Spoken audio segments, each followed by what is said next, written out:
Welcome back to the channel, everybody. Today we're going to be doing a transmission fluid change on this 2011 Ford Fiesta with a dual clutch transmission. There's some motorcraft fluid. Very important that you use the proper transmission fluid for your car. First thing you want to do is jack the car up because there's no room underneath these cars. So low to the ground. But you also want to have the car level. So what I've done, I have jack stands all the way around. Front, back, left, and right. And one way to tell if your car is level is you could use door jamb, put a level in there like that. Might want to check it on the ground first, see where the bubble is at. Just the car sitting like you're going to drive it. Then jack it up, put it in the same position, should be good to go. And I'll show you the reason why when we go to fill it. Now this car has an oddball transmission, and that is a manual transmission with a clutch, actually dual clutch, but it's shifted by the computer. And if you've ever driven one of these, you'll know what I'm talking about. It's kind of strange. You can feel the car manipulating the clutch on its own. RPMs go up on its own. RPMs go down depending on how hard you push the brake pedal. Let off the brake pedal. Everything is done automatic. So this is not your traditional automatic transmission. But first thing you want to do to gain a little bit of space, once you get it up on jack stands, is take the left front tire off. Once your tire is off, you should be able to get to the fill plug. And if you look straight back there, that is in focus is an Allen head fill plug. That's why you need to take the left front tire off. Makes it a whole lot easier to get to it. And there is no dipstick for this. It's just like a differential, something like that. We're going to drain the oil out of the bottom. We're going to open up that fill plug and we're going to fill it up until the oil drains out of the fill plug. That way you know it's full. That's why it's very important to have the car level whenever you do this procedure. Now let's take a look at where the drain plug is. And once you get underneath the car, just like the fill plug, there's your drain plug, and it is a hex head drain plug. Now something you want to do before you ever drain this oil out is you want to make sure your fill plug can actually come out. So anytime you're doing a differential transmission transfer case like this, that you fill it in this way, you always want to take the fill plug out first. The reason why is if you can't get that fill plug out, you can't put fluid back in it. And if you drain it first, then your car is stuck. You can't go anywhere because there's no oil in it. So before you ever drain it, open your fill plug and make sure you can open it up to put fluid back in it, then drain your oil. So as usual, I've gotten myself in a bind and I can't find my hex head socket. It's like an Allen wrench. I find every size in between. It's going to make it very tricky to get all the way back there with this Allen wrench, but I don't have a choice. I don't feel like letting the car back down and going to the store and getting one, but that's pretty typical. A lot of times we don't have the tools we need. We just make do with what we got. So let's give it a shot.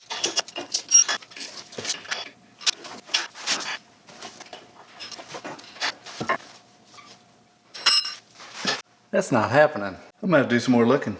All right, so I still can't find my tool, so we're gonna make one. So what I have here is an 8mm Allen wrench, 5/16 socket.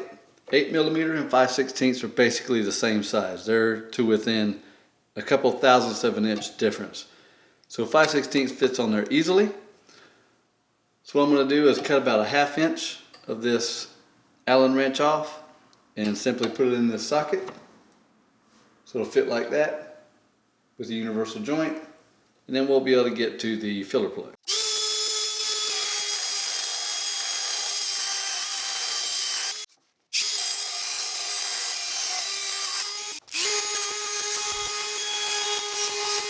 And it fits in perfectly.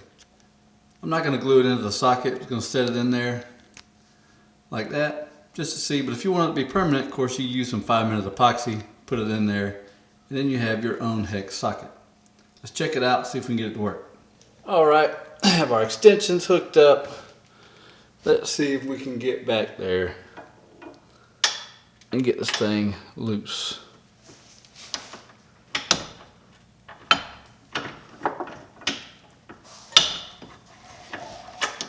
And it's in there.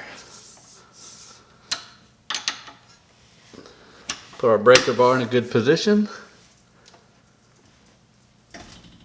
And we got it loose. Now you can see the importance of making sure that you get the fill plug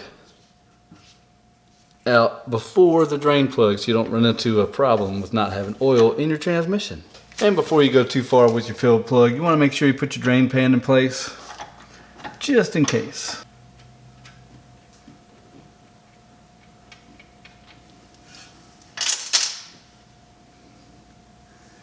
And of course now I gotta go find my little piece I should have glued on the socket. And it looks like the oil is right at the bottom of the fill hole, which is a good sign. Now since we have the fill plug loose, let's see if we can get the drain plug out. And with the help of a wrench to give me some leverage, got it loose. And we got our drain plug back in. Time to torque with our handy dandy tool,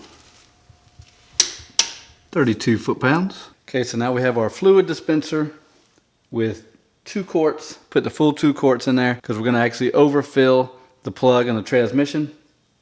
Fill it up till the oil starts coming out and keep going just to make sure that it's full. Let it go down to a dribble and then put the fill plug back in and be good to go.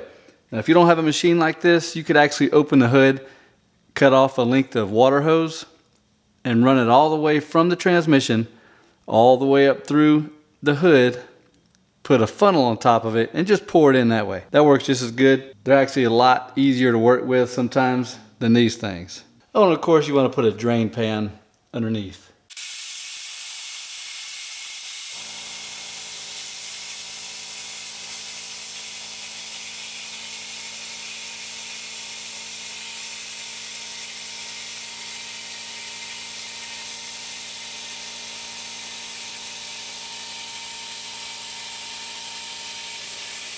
And as you can see, the oil is filled to the bottom of the fill hole, and you let it flow out till it drips into the drip pan and stops dripping, and then you know your transmission is full. Let's put the fill plug back in, and then we'll torque it.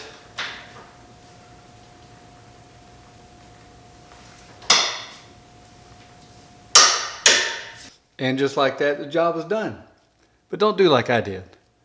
Make sure you have a tool like this to begin with. An 8mm or 5/16 hex bit so you can torque it, and something that you can get all the way back to the fill plug with. The drain plug's easy, fill plug's difficult. So now all you gotta do is put the tire back on, put the car down, and you'll be on your way. And I thank you for hanging out with me today, and I hope you have a great rest of your day. Please like and subscribe. We'll see you later.